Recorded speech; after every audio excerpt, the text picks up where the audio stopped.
कहानी। संदेशवाहक। शादी के बाद शिखा की जिंदगी में कैसे आया बदलाव। नीरज से शिखा की शादी के समय महक अमेरिका गई हुई थी। जब वह लौटी तब तक उनकी शादी को 3 महीने बीत गए थे। अपनी सबसे पक्की सहेली के आने की खुशी में शिखा ने अपने घर में एक छोटी सी पार्टी का आयोजन किया। शिखा ने पार्टी में नीरज के 3 खास दोस्तों और अपनी 3 पक्की सहेलियों को भी बुलाया। जब करीब 9 बजे महक ने उनके ड्राइंग रूम में कदम रखा तब तक सारे मेहमान आ चुके थे। शिखा और उसकी सहेलियों के अलावा बाकी सब उससे पहली बार मिल रहे थे। उस पर पहली नजर डालते ही वे सब उसकी सुंदरता देखकर मुग्ध हो उठे। अति सुंदर, ये शब्द शिखा के पति नीरज के मुंह से निकले। रवि, मोहित और विपिन की भी आंखें चमक उठी और मुंह खुले के खुले रह गए। शिखा, शादी करके तो तू फिल्मी हीरोइन सी सुंदर हो गई है। महक ने पहले शिखा को गले लगाया और फिर गोद में उठाकर 2 चक्कर भी लगा दिए। फिर जब वह नीरज से भी गले लगकर मिली तो शिखा ने उसके तीनों दोस्तों की आंखों में हैरानी के भावों को पैदा होते देखा।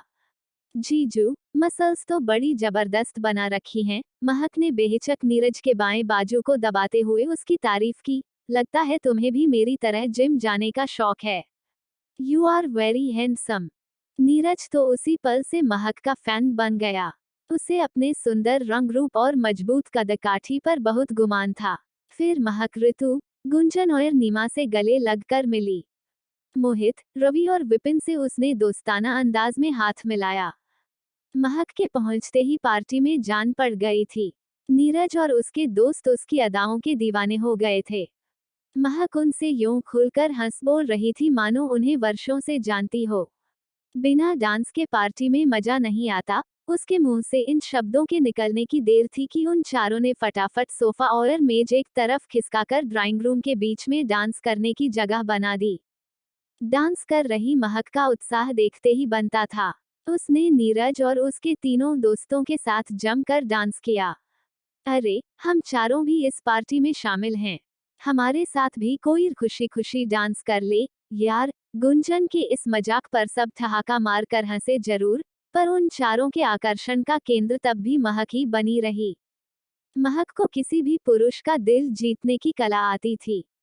उसकी बड़ी बड़ी चंचल आंखों की चमक और दिलकश मुस्कान में खोकर नीरज और उसके दोस्तों को समय बीतने का एहसास ही नहीं हो रहा था। आज जीजू के पास हमारे लिए वक्त नहीं है। वैसे जब मिलते थे तो भंवरे की तरह हमारे इर्द गिर्द ही मंडराते रहते थे। ऋतु की इस बात पर चारों सहेलियां खूब हंसी। आज मौका है तो नीरज के बाकी दोस्तों से गपशप क्यों नहीं कर रही हो। ये अच्छे और काबिल लड़के फंसाने लायक हैं। सहेलियों, शिखा ने उन्हें मजाकिया अंदाज में छेड़ा। आज इन सब के पास महक के अलावा किसी और की तरफ देखने की फुर्सत नहीं है। अपनी बात कहकर नीमा ने ऐसा मुंह बनाया कि हंसते हंसते उन सब के पेट में बल पड़ गए। ये है वैसे हैरान करने वाली बात, गुंजन ने सीरियस दिखने का नाटक किया। महक से इन्हें कुछ नहीं मिलने वाला है, क्योंकि वह आज के बाद इन्हें भूल जाएगी और किसी अगली पार्टी में होने वाली मुलाकात तक यह इनसे कोई वास्ता नहीं रखेगी। नीमा बोली। हाँ, किसी अगली पार्टी में होने वाली मुलाकात में महक इनसे फिर जमकर फ्लर्ट करेगी और पार्टी खत्म होते ही फिर इन्हें भुला देगी। लेकिन इनमें से कोई भी इसके ऐसे व्यवहार से सबक नहीं सीखेगा। अगली मुलाकात होने पर ये फिर महक के इर्द गिर्द दुम हिलाते घूमने लगेंगे। है न ये हैरानी वाली बात। और इधर हम इंतजार में खड़ी हैं। नीमा ने नाटकीय अंदाज में गहरी सांस छोड़ी। इन्हें अपना घर बसाना हो तो हमारे पास आना चाहिए। इनके बच्चों की मम्मी बनने को हम तैयार हैं, पर इन बेवकूफों की दिलचस्पी हमेशा फ्लर्ट करने वाली महक जैसी औरतों में ही क्यों रहती है। नीमा के अभिनय ने उसकी सहेलियों को एक बार फिर जोर से हंसने पर मजबूर कर दिया। शिखा, नीमा के इस सवाल का जवाब तू देना। जीजू भी महक की तरह फ्लर्ट करने में एक्सपर्ट हैं। क्या तुझे उनकी इस आदत पर कभी गुस्सा नहीं आता। गुंजन ने मुस्कुराते हुए नीरज की शिकायत की। मुझे तुम सब पर विश्वास है, इसीलिए मैं उनके तुम लोगों के साथ फ्लर्ट करने को अनदेखा करती हूँ। शिखा ने लापरवाही से कंधे उचकाते हुए जवाब दिया। चल, हमारी बात तो अलग हो गई, लेकिन कल को जीजू किसी और फुलझड़ी के चक्कर में फंस गए, तब क्या करोगी। मैं और नीरज उस फुलझड़ी का हुलिया बिगाड़ देंगे। शिखा ने अपनी उंगलियां मोड़कर पंजा बनाया और ऋतु का मुंह नोचने का अभिनय किया, तो उस बेचारी के मुंह से चीख ही निकल पड़ी। अब मैं चली खाना लगाने की तैयारी करने। तुम सब अपने जीजू और उनके दोस्तों को महक के रूपजाल से आजाद कराने की कोशिश करो। शिखा हंसती हुई रसोई घर की तरफ बढ़ गई। पार्टी का सारा खाना बाजार से आया था। सिर्फ बादाम किशमिश वाली खीर शिखा ने घर में बनाई थी। नीरज और उसके दोस्त महक का बहुत ज्यादा ध्यान रखे हुए थे। उसकी प्लेट में कोई चीज खत्म होने से पहले ही इनके द्वारा पहुंचा दी जाती थी। मुझे खीर नहीं आइसक्रीम खानी है। खाना खत्म होने के बाद जब महक ने किसी बच्चे की तरह से मचलते हुए ये फरमाइश की, तो नीरज फौरन आइसक्रीम लाने को तैयार हो गया। मुझे शाहजी की स्पेशल चोको चिप्स खाने हैं। महक ने उसे अपनी पसंद भी बता दी। ये शाहजी की दुकान कहाँ है? नीरज बाहर जाते जाते ठिठक कर रुक गया। मेरे फ्लैट के पास। किसी से भी पूछोगे तो वह तुम्हें बता देगा। साली साहिबा, बहुत दूर जाना पड़ेगा पर तुम्हारी खातिर जरूर जाऊंगा। वैसे तुम गाइड बनकर मेरे साथ क्यों नहीं चलती हो? कैसे जाओगे? मोटरसाइकिल से। फास्ट ड्राइव करोगे? हवा से बातें करते चलूंगा। तो मैं चली जीजू के साथ बाइक राइड का आनंद लेने। दोस्तों, महक खुशी से उछलकर खड़ी हुई और उन सब की तरफ हाथ हिलाने के बाद नीरज के साथ बाहर निकल गई। रास्ते में नीरज ने ऊंची आवाज में महक से कहा, मेरा मन कॉफी पीने को कर रहा है। यहाँ कहीं अच्छी कॉफी नहीं मिलती है। महक उसके कान के पास मुंह लाकर चिल्लाई। तुम्हारे घर चलें। कॉफी के चक्कर में ज्यादा देर हो जाएगी। तो हो जाने दो, कह देंगे कि पेट्रोल भरवाने चले गए थे और देर हो गई। महक ने कोई जवाब नहीं दिया, तो नीरज ने उस पर दबाव बनाया। महक, मैं भी तो तुम्हारी आइसक्रीम खाने की फरमाइश को पूरा करने के लिए फौरन उठा खड़ा हुआ था। अब तुम भी एक कप भैया कॉफी पिला ही दो। ठीक है। महक का ये जवाब सुनकर नीरज के दिल की धड़कनें बढ़ती चली गईं। अपने फ्लैट में घुसते ही महक ने पहले किचन में जाकर कॉफी के लिए पानी गर्म होने को रखा और फिर बाथरूम में चली गई। उसके वहां से बाहर आने तक नीरज ने अपने मन की इच्छा पूरी करने की हिम्मत जुटा ली थी। महक वापस रसोई घर में जाने लगी, तो नीरज उसका रास्ता रोककर रोमांटिक लहजे में बोला, तुम जैसी सुंदर और स्मार्ट लड़की के पीछे तो उसके चाहने वालों की लंबी लाइन होनी चाहिए। फिर मैं शिखा की इस बात को सच कैसे मान लूं कि तुम्हारा कोई प्रेमी नहीं है? जीजू, मेरे प्रेमी आते जाते रहते हैं। मुझे शादी कभी नहीं करनी है, इसलिए स्थायी प्रेमी रखने का झंझट मैं नहीं पालती। महक ने बेझिझक उसके सवाल का जवाब दे दिया। क्या कभी इस बात से चिंतित नहीं होती हो कि जीवन साथी के बिना भविष्य में खुद को कभी बहुत अकेली पाओगी? क्या अकेलेपन का एहसास जीवन साथी पा लेने से खत्म हो जाता है? जीजू, शायद नहीं, पर जीवन में प्रेम के महत्व को तो तुम नकार नहीं सकती हो। मेरा काम अस्थायी प्रेमियों से अच्छी तरह चल रहा है। हंसती हुई महक रसोई में जाने लगी। नीरज ने अचानक उसका हाथ पकड़कर पूछा, और पहली मुलाकात में प्रेम हो जाने के बारे में क्या कहती हो? ये खतरनाक बीमारी किसे लग गई है? महक अजीब से अंदाज में मुस्कुराने लगी। मुझे। तब इस सवाल का जवाब तुम्हें शिखा देगी, जीजू। उसे बीच में क्यों ला रही हो? क्योंकि वह मेरी बेस्ट फ्रेंड है, सर। महक ने उसकी आंखों में देखते हुए कुछ भावुक होकर जवाब दिया। मैं भी तुम्हारा बेस्ट फ्रेंड बनना चाहता हूँ। नीरज ने अचानक उसे खींचकर अपनी बाहों के घेरे में कैद कर लिया। क्या मुझे पाने के लिए तुम शिखा को धोखा देने को तैयार हो? उसे हम कुछ पता ही नहीं लगने देंगे, स्वीटहार्ट। पत्नियों को देरसवे सब मालूम पड़ जाता है, जीजू। हम ऐसा नहीं होने देंगे। देखो, शिखा को पता लग ही गया ना कि तुम उसकी सहेली ऋतु के साथ 2 बार डिनर पर जा चुके हो और एक फिल्म भी तुम दोनों ने साथ साथ देखी है। इस जानकारी को तो तुम शिखा तक पहुंचने से नहीं रोक पाए।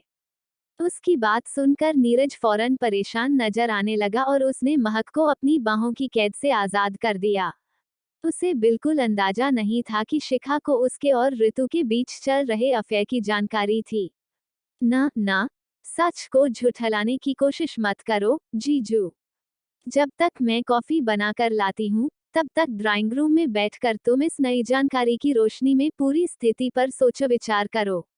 अगर बाद में भी तुम्हारे मन में मेरा प्रेमी बनने की चाहत रही, तो हम इस बारे में चर्चा जरूर करेंगे। महक ने मुस्कुराते हुए उसे ड्राइंग रूम की ओर धकेल दिया। कुछ देर बाद महक ने थमस और ट्रे में रखे कपों के साथ ड्राइंग रूम में प्रवेश किया, तो सोचो विचार में डूबा नीरज चौंक कर सीधा बैठ गया। इतने सारे कप क्यों लाई हो? उसके चेहरे का रंग उड़ गया। कॉफी सब पियेंगे न, जीजू? महक शरारती अंदाज में मुस्कुरा पड़ी। सब कौन? तुम्हारे दोस्त शिखा और हम सहेलियां। वे यहाँ आ रहे हैं। मुझे नीमा ने फोन किया और जब मैंने उसे बताया कि हम कॉफी पीने जा रहे हैं, तो उन सब ने भी यहाँ आने का कार्यक्रम बना लिया। वे बस पहुंचने ही वाले होंगे। तुमने मुझे फौरन क्यों नहीं बताई ये बात? नीरज को गुस्सा आ गया। उन सब का सामना करने से डर लग रहा है, जीजू। देखो, मैं तो बिल्कुल सहज हूँ। महक की सहज मुस्कान मानो नीरज का मजाक उड़ा रही थी। तुम कुछ पागल हो क्या? तुमने ये क्यों बताया कि हम यहाँ हैं? हम फौरन यहाँ से निकलकर आइसक्रीम लेते हुए घर लौट जाते। तुमने बेकार के झंझट में फंसा दिया। नीरज बहुत परेशान और चिंतित नजर आ रहा था। मैं तुम्हारे डर को समझ सकती हूँ, लेकिन मैं शिखा को समझा दूंगी कि तुम्हारे समझाने से वो कुछ नहीं समझेगी।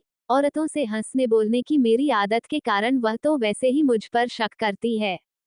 तुम्हें बुद्धि का इस्तेमाल करना चाहिए था, महक। इतना ज्यादा परेशान क्यों हो रहे हो, जीजू? हम जैसे फ्लर्ट करने के शौकीनों को ऐसी परिस्थितियों से नहीं डरना चाहिए।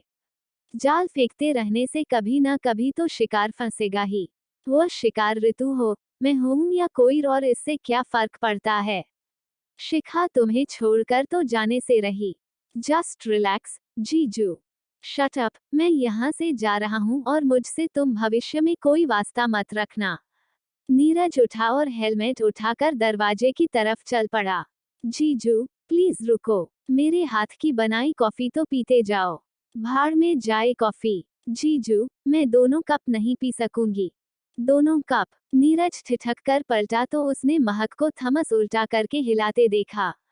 सिर्फ 2 कपों में कॉफी नजर आ रही थी, बाकी सब खाली रखे हुए थे। तुमने सिर्फ 2 कप कॉफी बनाई है? वह अचंभित नजर आ रहा था।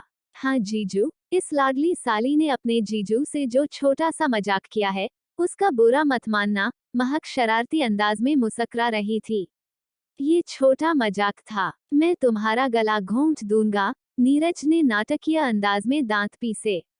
वैसा करने से पहले एक वादा तो कर लो, जीजू। कैसा वादा?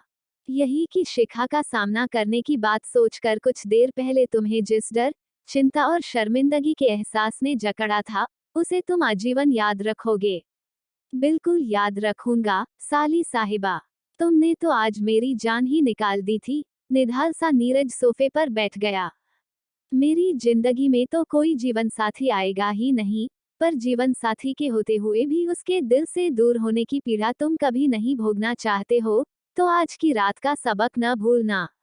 शिखा की तरफ से एक संदेश मैं तुम्हें दे रही हूँ। उसे पहले से अंदाजा था कि तुम मुझे अपने चक्कर में फंसाने की कोशिश जरूर करोगे। उसने कहलवाया है कि वह तुम्हारी फ्लर्ट करने की आदत को तो बर्दाश्त कर सकती है, लेकिन अगर तुमने किसी दूसरी औरत से सचमुच संबंध बनाने की मूर्खता भविष्य में कभी की, तो तुम उसे हमेशा के लिए खो दोगे। कुछ देर खामोश रहने के बाद नीरज ने संजीदा स्वर में पूछा, क्या हमारे यहाँ आने की बात तुम शिखा को बताओगी? तुम ही बताओ कि उसे बताऊं या नहीं। बता ही देना, नहीं तो मेरा संदेश उस तक कैसे पहुंचेगा? तुम भी मुझे अपना संदेशवाहक बना रहे हो। वाह, महक हंस पड़ी। शिखा से कह देना कि मैं उसके विश्वास को कभी नहीं तोड़ूंगा। वेरी गुड, जीजू। महक खुश हो गई। तुम्हारे इस फैसले का स्वागत हम कॉफी पीकर करते हैं। महक ने नीरज के हाथ में कॉफी का कप पकड़ा दिया। Cheers for your happy home. महक की इस शुभकामना ने नीरज के चेहरे को फूल सा खिला दिया था। और कहानियां सुनने के लिए सब्सक्राइब और शेयर करें।